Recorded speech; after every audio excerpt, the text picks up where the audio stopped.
Hello, people of the world. Welcome to today's episode of Coffee Chats with Jax. See, I'm a big believer in the fact that friendship can get us through everything and anything when it's done right. When you're vulnerable with people, because that, I believe, is the key to friendship, and the key to relationship is opening up your heart and letting yourself be known. And I will preach that on the internet, in person, on a stage until the day that I die, because I have learned and experienced on too many occasions that that is true. So we let someone into the mess when we're in the mess. Like, not after we're all solved, but while we're in it. And I've learned that that's really hard.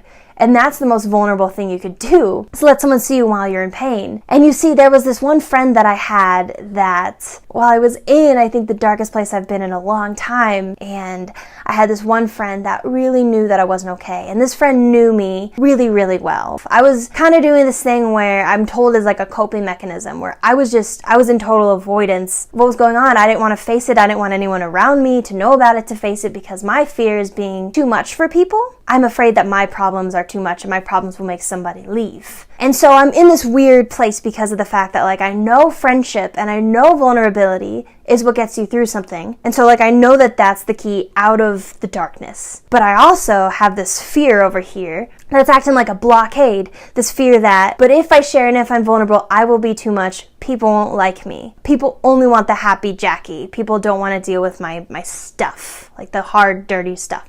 And I think a lot of that is because personally, I'm afraid of dealing with that. So maybe I put that on other people because I'm afraid of my own hard stuff. Maybe other people are as well. Depression grows in isolation. That's the only way that it can survive, is if it's just in your head. And it was just in my head. But I had this friend that was calling me. This friend that is like one of those people that just always knows when something's up. And I would avoid it as often as I possibly could. I would dodge her calls like crazy, which was so weird because we used to talk all the time. But I started to avoid her because I knew that if I talked to this friend, I wasn't going to be able to keep up the smile on my face. I was going to break and I was going to go to a place that I was scared of going. You guys, life gets really hard sometimes and that scares me. But life is also really beautiful and I don't want to miss that. And in order to really experience the beauty that life has to offer, sometimes we have to work through the hard stuff. And so at the end of these 3 months, when I finally opened up and talked about what was going on, and that's when the healing started to happen. My problems didn't go away, but I was led into that world of friendship and that world of kind of sharing in each other's burdens, because like the point of community and friendship is where I'm weak, you're strong, and where you're weak, I'm strong.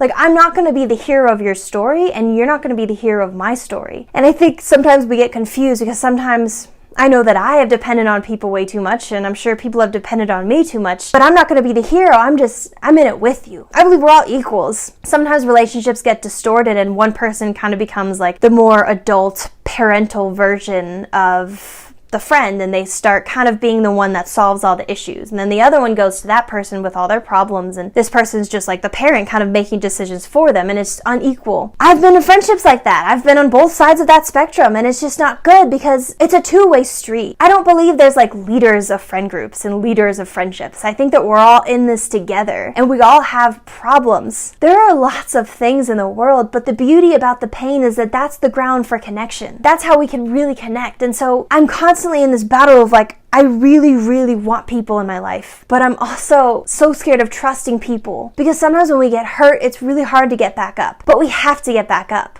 We have to keep trusting people no matter how badly we've been hurt in our lives. We gotta get back up and try again. I don't think we should go around letting every single person we come across into our lives and into our stories and into the hard places. I think that people need to earn that trust, and people need to earn that kind of place in your life. And it took me a while to figure that out because a lot of people, and I've even done this sometimes, like feel entitled to another person's trust. But the thing is, no one's entitled to anything in this world. Like, we gotta earn it. You earn it by like the little things that you do. You earn it by responding well to someone's story, responding with love, not judgment. People think someone's going to them with stuff asking for advice, but most of the time I think we're just going to people asking for friendship, asking for love. I don't have all the answers that you're going through, and you don't have all the answers that I'm going through, but we're a team. So my advice to you is to get people around you, whoever that looks like, whether that's your coworkers, whether that's schoolmates, go to the same gym as you, whatever that looks like, get people around you and figure out who it is that you want to trust and who it is that you want to walk through this life with, because we're created for relationship and connection. And life is hard and people make it better. And when we get hurt, we got to get back up. We got to get up and try again and really look close closely at the relationships that you have. Let's start being there for each other. Not just like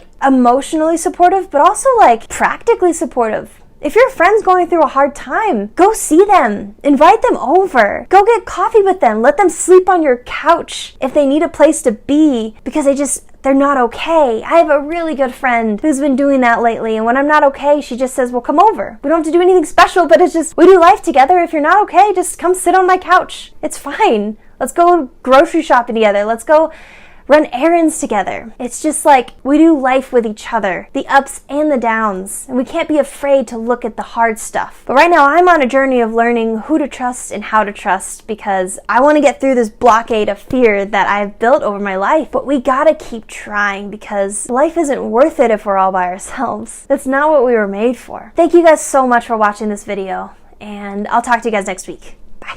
Guys, before you leave, I wrote a book called Be Free. It is memoir about my journey overcoming shame and depression and stepping into a life of freedom and grace. If you want to know more about that book, please feel free to send me a message, or if you want to buy a personalized copy of that book, let me know. There is links and information below on how to do that. Or if you want to check out my Patreon page, which is how you can get more involved in what I'm doing on a regular basis and have the opportunity to see videos before anyone else, get free stuff, all sorts of exciting exclusive things. Please go join my Patreon page. Link to that in the description box below as well. I love you guys. Bye.